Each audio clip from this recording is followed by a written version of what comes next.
Hello guys, hello, this is for Virgo. Virgo, welcome dito sa aking channel, Kapalaran 888. Welcome guys. Alamin natin Virgo kung anong message, energy gabay para sa lahat. Okay, this is for the week, August 10 to 16.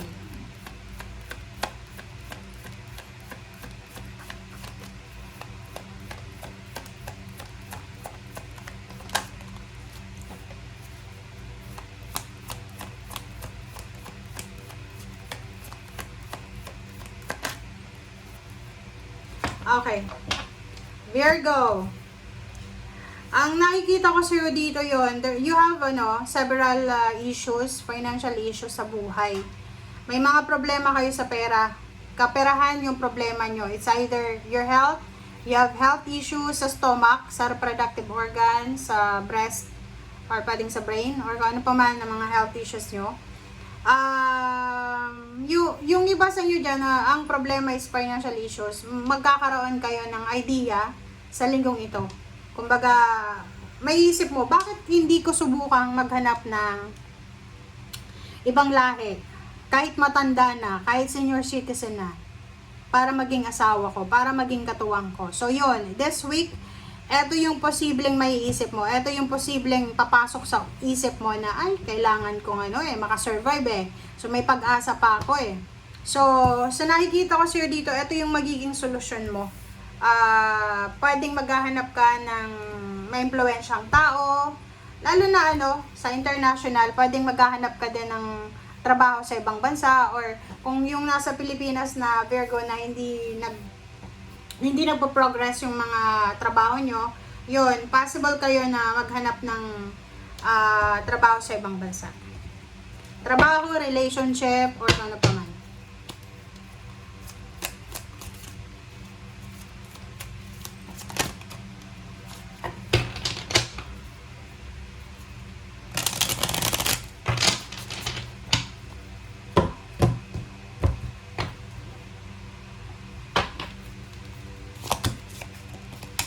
Okay, yun, sabi ko na eh. So, dito, sinasabi ng bara sa'yo na tapos na yung pagpo-procrastinate mo, tapos na yung procrastination mo. So, magsisimula ka ng magplano sa linggong ito para mag-travel. So, posibleng this week, ikaw ay magsisimulang mag-apply ng trabaho papuntang ibang bansa or papuntang ibang lugar. Maybe you're relocating, you're going back to the Philippines, to the province, or kung saan pa man na lugar. Kumbaga, tapos na yung journey mo. Yung first journey mo, second, third. So, kumbaga, another journey itong sisimulan mo sa linggong ito. King of Wands, Five of Cups. So, sa nakikita ko sa'yo dito, medyo magkakaroon ka ng regrets regarding sa trabaho. So, pwedeng magre-resign ka sa linggong ito, or pwedeng ikaw yung na-terminate or end of contract. And manghihinayang ka kasi posibleng, yun, sayang naman, di ba? Pag wala tayong trabaho, hindi tayo makakatulong sa family natin.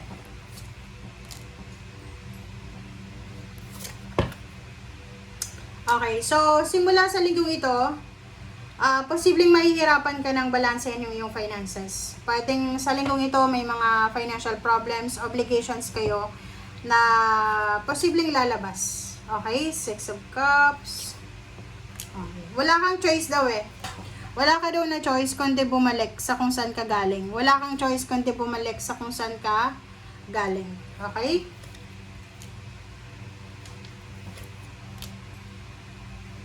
Pero, ang maganda dito is, by the end of the week, isang balita, galing maybe sa international offer, job offer, parang ganon, contract signing, marriage proposal, ang posibleng matanggap mo. So, by the end of the week, maraming mga solusyon. Kumbaga yun, there's a parang liwanag sa end of the tunnel. So, isang linggo kang mag-contemplate, pero pagdating ng weekend, marirealize mo, may rason pa pala para diba?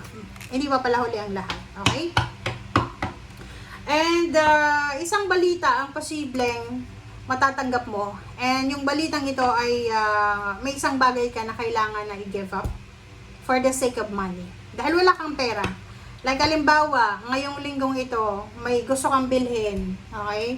mayroon kang gustong bilhin, gusto mong bumili ng cellphone, gusto mong bumili ng bisikleta or ano pa man, hindi mo siya muna bibilin ngayon kahit may pera ka. Kasi kailangan mo munang i-secure yung finances na meron ka sa ngayon.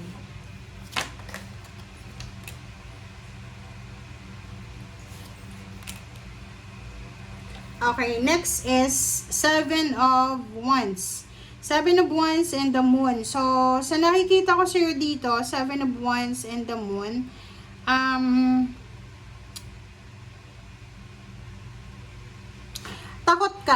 takot ka na baka hindi na gumulong yung plano mo sa buhay. Etong nakikita ko sa'yo ngayon, medyo may konti kang fear kasi natatakot ka baka hindi ka na ma-motivate, hindi ka na ma-inspire. Sabi ng bara sa'yo dito, habang sabihin na natin, pwedeng stagnant yung situation mo sa ngayon, nakhang muna, postpone muna yung plano mo, make sure daw na kumbaga, i-maximize natin yung time na to na sabihin mo, unemployed ka, may sakit ka, bago kang panganak, buntis ka, so hindi ka makakapagtrabaho. So, kung ganyan yung situation mo, okay lang yan. Gamitin mo daw yan para mag-spend time with your family, ganyan, ganito.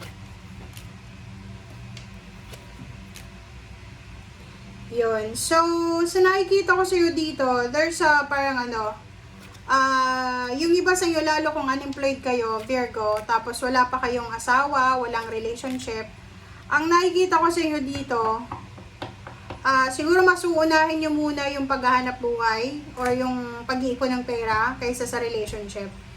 And sa nakikita ko sa'yo dito yun, mas papaboran mo yung financial stability kaysa sa relationship.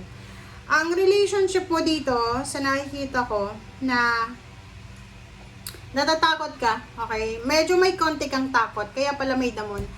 Natatakot ka na baka hindi ka nga siniswerte sa financial, sa trabaho or negosyo, natatakot ka na baka pati love life ay hindi ka rin swerte. Kaya yon, isa yun sa rason kung bakit hindi ka muna nag-aasawa or wala kang relationship. Three of Pentacles. Wow! So, sa nakikita ko sa'yo dito, guys, meron kayong mga financial ideas na makukuha sa linggong ito. Pero hindi kayo sigurado eh. 'Di ba? Like, for example, gusto mong magnegosyo, gusto mong pasukin yung online business muna, gusto mo nang pasukin yung international na trabaho online, parang gano'n, gusto mong maging VA, gusto mong maging, basta online lang. And, sa nakikita ko sa'yo dito,